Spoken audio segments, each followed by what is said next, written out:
السلام عليكم ورحمة الله وبركاته.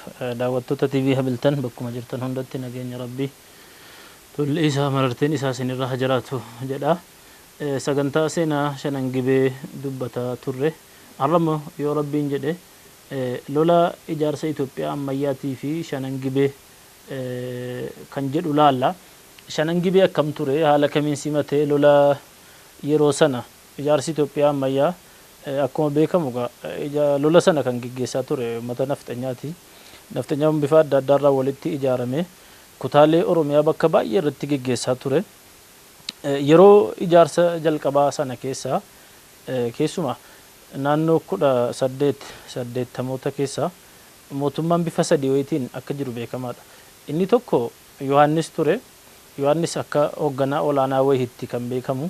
Lammaffaan Minilikii Minilik naannoo Shawaa kana kan to'atudha. Inni sadaffaa Takle Hayimaanot Gojjam naannoo Gojjam inni Kafaa Nugus jedhamee moggaafame kan maqaan isaa Adaal Tasammaa ture jechuudha. Amma yeroo Shanangibeetii fi lola warra naftanyaa kana kaafnu wanti jalqaba sammuu namaatti dhufu tokko maali? Mootummoonni Gibee shananuu akka waan lola dhiisanii itti walii galanii kan jedhu sammuu namaa keessa jira. Inni kun dogongora seenaati. Mootummooti Gibee shanan keessa kan lola dhiisee nageenyaan gibira kafaluu fudhate Jimmaa Abbaa Jifaar qofa. Warri kaan Limmoo Innaaraa, Guumaa, Gommaa, Geeraa lola guddaa qabsoo guddaa naannoo waggaa 7-8 gaggeessanii san booda dadhabanii qabsoon sana booda baay'een isaa jechuudha bifa riphee loltootaa fi warra fincila kakaasutti jijjiirame jechuudha. Isa kan akka bu'uuraatti wannan kaasee fi akka namoonni hubannoo isaanii jijjiiranuudhaaf kan beekamu lolli jalqaba gara Gibee dhufe Takle Hayimaanot Gojjam kanatuyyi Minilikiin daangaa babal'ifachuu irratti wal saamuuf jecha dursee gara kana dhufe gara kibba dhihaa karaa naannoo Gibee keessa jechuudha. Minilik yeroo sana naannoodhuma Shawaa keessa jira. Minilik kaayyoonsaa achi gara Harargeettis gara Arsiittis gara Jimmaatti kallattii hunda bal'ifachuuf deema. 81 Takle Hayimaanot Gojjam hoogganaa waraanasaa Darasuu nama jedhamu gara Jimmaatti erge. Gibeen keessa kallattumaan Jimmaan naqee gara Jimmaa Abbaa Jifaar jechuudha. Yeroo sanatti Abbaan Jifaar lammaffaan yookiin Abbaan Jifaar xinnaan jechuudha aangoo of danda'anii fudhatanii waggaa 3 reef bulchan. 78 itti aangoo guutuu fudhatanii 81tti waraanni Gojjam kan Darasuudhaan hoogganamu jechuudha. Waraanni Takle Hayimaanot gara Jimmaa dhufe. Yeroo kana Abbaan Jifaar ariitiidhaan manguddooleef hayyootii sheekolee waamanii mariisisan. Manguddoonni dhufan kun waa'ee waraanichaa odeeffannoo funaannatan. Waraanni kun naannoo adda addaatti maal geessisee jira? Waraana meeshaa akkamii qabu waan jedhu na qoratan. Waraanni meeshaa dhukaasa ammayyaa kan of keessaa qabu, baay'ina kan qabu, humna guddaa kan qabudha. Naannoo Walloo irratti miidhaa jarri 78 itti geessise. Musliimoota 20,000 hanga 30 kan jarrajjeesse. Musliimoonni sana baqachuudhaaf gara Suudaanii osoo baqatanuu karaatti 3,000 hangi dhume odeeffannoon kun ifaadha. Waan Shawaa irratti Minilik qaqqabsiise odeeffannoon kun jira. Yeroo sanaaf ammallee Arsiin hin cabne ammallee Harargeenis hin cabne. Garri sun lamman jechuudha naannoo 86-87 waan ta'eef lolichi kana jedhu. Inni kun kan Jimmaa 81 ture. 81 kanatti manguddoonni kana madaalaniit lola kana dhiifnee gibira gabbaruu wayyaa jedhan. Ogga kana Abbaa Jifaar jechuun nama umrii isaanii ammallee dargaggeessa waggaa 20 guunne yeroo sanatti ni lollaa jaalala labsinaa jedhan. Manguddoonni sheekoleen haati Abbaa Jifaar kun hunduu lola keessa hin gallu. Inni kun ummata miidhuu ummata dhabamsiisuudha malee bu'aa tokko illee hin fiduu jedhan. Keessumaa sheekotni Guumaa Sheek Adam Abdallaa Ambachaa kan jedhamanu diinaa dhufee daangaa seene humna guddaa qabu. Qabee wannoonsa meeshaansa ammayyaa kana nuti asi Guraadee waggaa 1000 dura tureen eeboo waggaa 1000 dura tureen ittiin loluun gonkuman danda'amu. Waraanni yeroo sana Minilik jarri kun qaban dhukaasa qofa akka Profeesar Muhammad Hassan tilmaama isaa kaa'ee jirutti gara 30 qabu. Abbaan Jifaar immoo 30 qofa qabu turan. kanaaf hin ta'u lolli kun dura dhaabbachuu waan jedhuun manguddoonni dinnaan abbaan Jifaar waan godhan dhabanii dhiisan. Shanan gibee keessaa isa jalqabaate jechuudha. Haa ta'u jedhanii garuu gargaarsa kottaa jedhanii gamtaa mootummootii shanan gibee waammatanii turan abbaan Jifaar. Duraan gamtaan shanan gibee ijaaramaa ture garuu ammallee galma hin geenye yeroo sanatti ijaarame. Amma immoo ariifachiisaadha diinni dhufeera kottaa jedhanii waaman. Ni turan shan arfan jaraatu jechuudha. Walakkaa kanaan darasuun dhufeera dachii Jimmaa keessa seeneera. Asiin abbaan Jifaar loltoota xiqqoo meen ilaalla jedhanii gara xiroo afataatti itti ergan. Yeroo isaan itti erganu darasuun fuulleedhuma dhaabatee dhukaasaan taataa godhee lafa buuseerru majjatee dabre. Uummanni dhukaasan beeku guraadee fi maaliiti kan inni qabatee jiru. Asiin abbaan Jifaar nama abbaa reebuu qajeeloo jedhamu mee darasuun kun maal barbaada wanti inni haajome maanni jedhanii itti erganii gaafachiisan. Abbaan reebuu dhaqanii darasuu dubbisanii yeroo deebi'an wanti darasuun barbaadu tokko gibira fudhachuudha lammaffaan daangaa kanarraa asiin darbuudha jedhe. Darasuun duraan qeellamiin horroo guduruu kan sadan kana gibira gabbarsiisee dabarfate. Jarris miidhaa inni qabu ilaalanii dhiisanii dabarsani. Miidhaa inni qabu ilaalanii dhiisanii dabarsani. Inumaayyuu Jimma akka dhiisee lola dhiisee gibira gabbaruu morodaanis dhaamsa dhaameeraa jedha kitaabni akka seenaa Oromoon Gajaaraa 20ffaa kun. Sanarraa ka'anii akkuma kana dhiibbaan ulamootaa fi manguddootaa fi haadhaatti ulfaannaan abbaan Jifaar dhiisanii gibira gabbaran. Hogga kana darasuun ni dabre eessa dabre daangaa limmuu fi gommaan gidduudhaan gara guumaatti achi dabruuf adeemsa jalqabe. Walakkaa kanaan waraanni guumaa abbaa Jifaar gargaarsa qindaa'ee ijaaramee dhufe. Waraana guumaa kan hogganee dhufe abbaa Digga abbaa duulaa guddaa jechuudha yookiin Shuuree Ooncoo kan jedhamu obboleessa abbaa Joobir isaan duraaniiti. Mootummaan guumaa yeroo sanatti abbaa duulaa abbaa Joobir yookiin immoo abbaan Diggaa sun isaaniif obboleessa abbaati jechuudha. Hogganaa waraanaa mootii guumaa yeroo sanaatiif obboleessa abbaati. Waraana kana fuudhanii dhufan abbaan Diggaa Jimmaan gargaaru. Yeroo dhufan abbaan Jifaar gibira gabbaranii dabarsanii darasu. Abbaa Jifaaritti baay'ee aaranii inuma akka jedhamutti amman darasuu injifadhee dhufee haadha manaa kee midhaan daaksifadha jennaan yoo ati darasuu injifatte anuu siifan daaka jedhanii jedhama. Haala kanaan abbaan Diggaasii aaranii gara guumaa osoo deebi'anuu namoota Jimmaa hanga ta'e rukutaniiru jechuun ni dubbatama. Yeroo isaan asii deebi'anu darasuunis guumaa ga'ee isaanis gara guumaatti achi deeman. Yeroo guumaa dhaqan kana abbaa duulaa mootii guumaa jechuudha atis gadi natti kottu jechuudha eessa geepha jiru isaan gama iddoo masaraa mootummaa jechuudha naannoo Dambii. Abbaan Diggaa immoo asii achi deemaaru gara Jimmaarraa. Eessa walitti dhufan bakkee Ganjiitti waraanni guumaa walitti qindaa'ee darasuudhaan loluu dhufe jechuudha.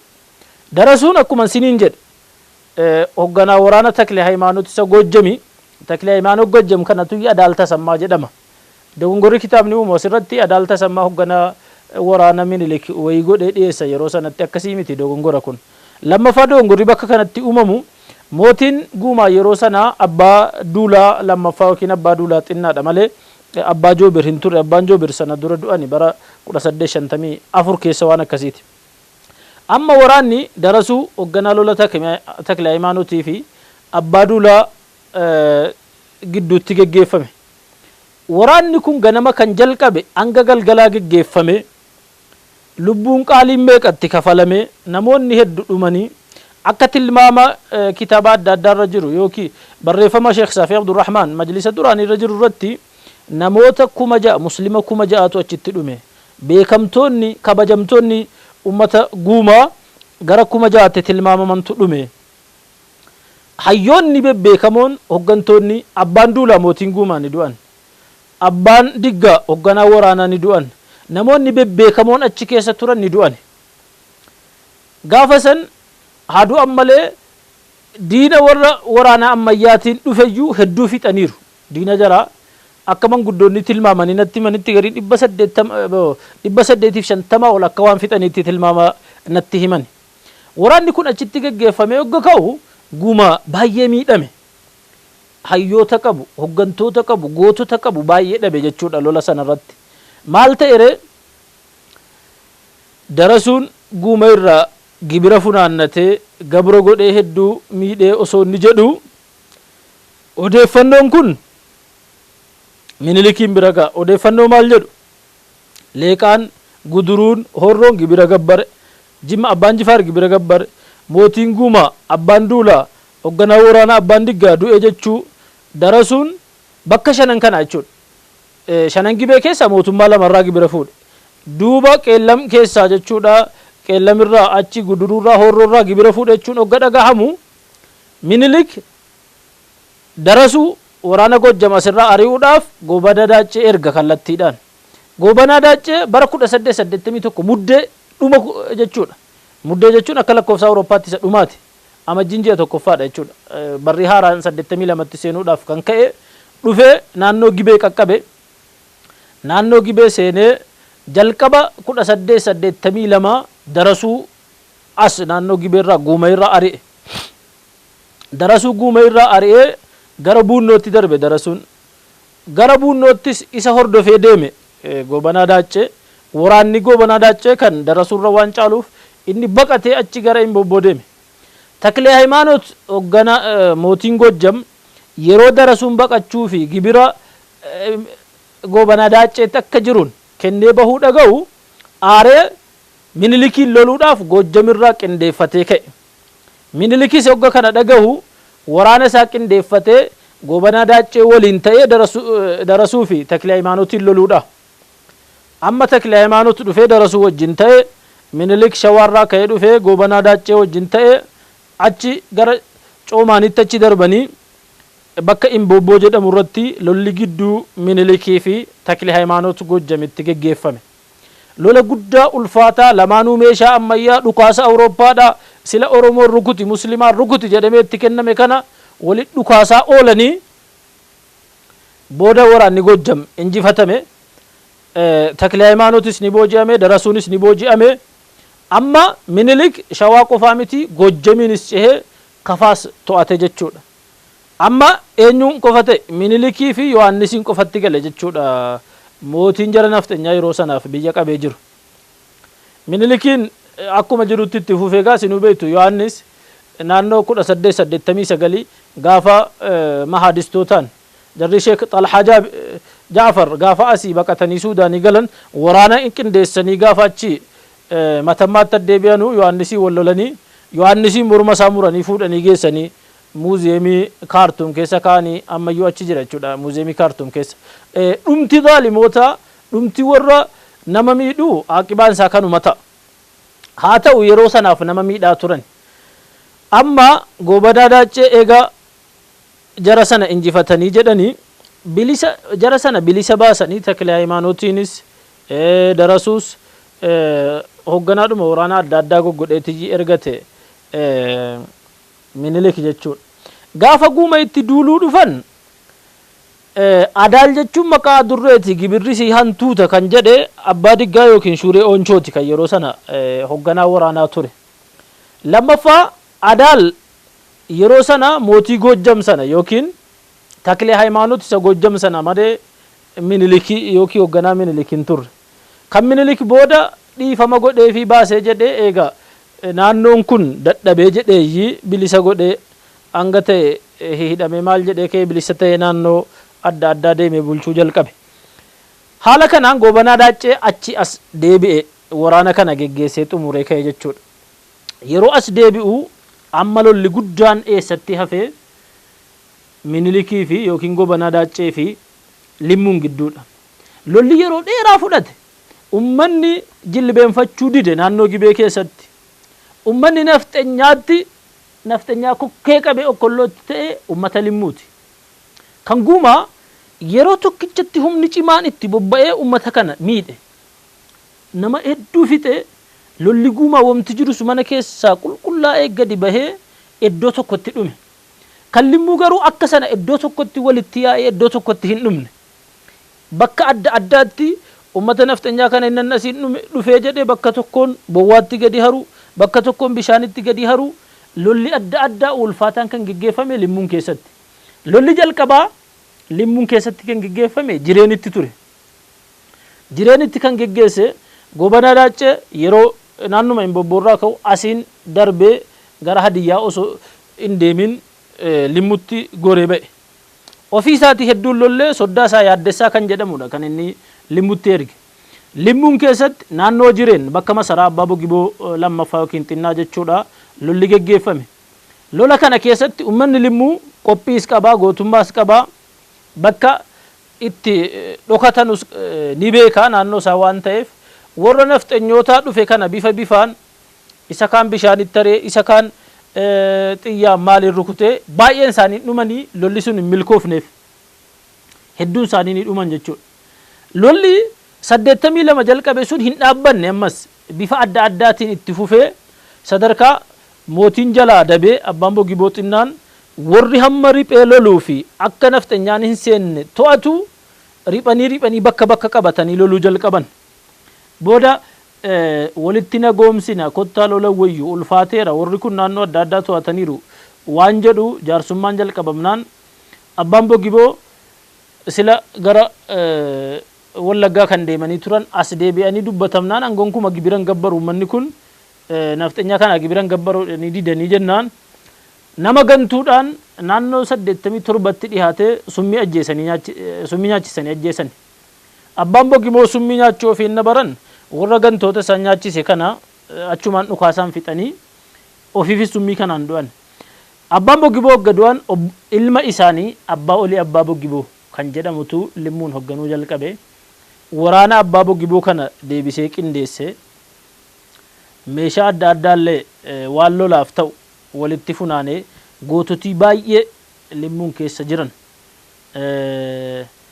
namoota lakkaa'anii fixuuf baay'ee ulfaatu kan achi keessatti qindaa'anii turan. Lolli jalqabaa yeroo Abbaan Olii aangootti dhufan kan geggeeffame naannoo Arawa jedhamu ganda Geenaa amma iddoo naannoo ishee kun Geenaa turan irraa xiqqoo siqee Arawa bakka jedhamutti geggeeffame. Lola sanarrattis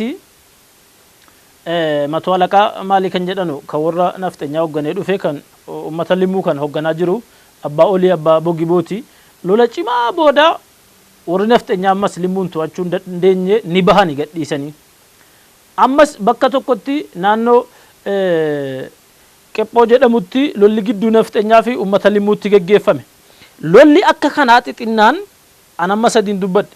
Lolli xixinnaan bakka baay'eetti geggeeffame booda ulfaannaan manguddoonni adda addaa uummata ficcisiisaa jirtu dhiisaa warri kun onnoo jedheeraa jedhanii manguddummaa kanaanis waliigaluu hin dandeenye. Haa ta'u garuu namoota mataa tokko tasgabbeessanii wal amansiisuu hin dandeenyaan Abbaan Olii Abbaa Bogiboo kun lola dhiisanii taa'an. Haga yoomiitti xiqqoo tasgabbaa'e sana booda 87 kaasee hanga bara Haile Sillaaseetti warra riphee loluuf waan adda addaa kanas xiqqoo tasgabbeessanii uummanni limmoo xiqqoo tasgabbaa'ee ture walakkaa kanaan. Lolli eessatti tarkaanfate walakkaa kanaan Gommaaf Geeraatti tarkaanfate. Amma Shanan Gibeerraa bakkan isiniif dubbachuu jiru Jimmarraa kaase Jimma lola dhiisee dabarse. Gaafa lola dhiisee dabarsu kana ulaagaan inni kaayyate gara Minilikiinis gara Abbaa Jifaariinis ulaagaatu kaa'ame. Ulaagaan inni kaayyate gara Abbaa Jifaariini tokko mootii ta'uusaa mirkaneessuu gibira kafaluu yeroo barbaachise gargaaru waan akkasiiti. Minilik immoo maal gochuu qaba? Inni tokkoffaan dhimma Jimmaa keessa siyaasa isaa bulchiinsa isaa keessa akka hin seenne. Lammaffaa bataskaanni akka naannoo sanatti hin ijaaramne. Jimma of dandeessee akkasiin bultuu akkuma kana amaarummaan dirqiin fidamee uummatatti hin fe'amu. Bulchiinsi isaa keessoon isaa indipendenti ta'ee gibiruma kafaluu qofa ture. Guumaan cabe humna guddaadhaan haga 85tti xiqqoo fincilaa ture guuma.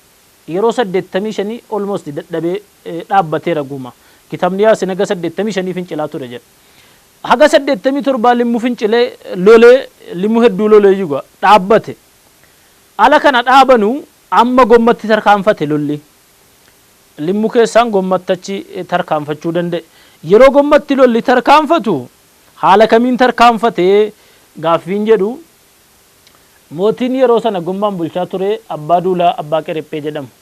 Abbaa duulaa abbaa qerephee kun gibira kaffalanii buluudha filatan.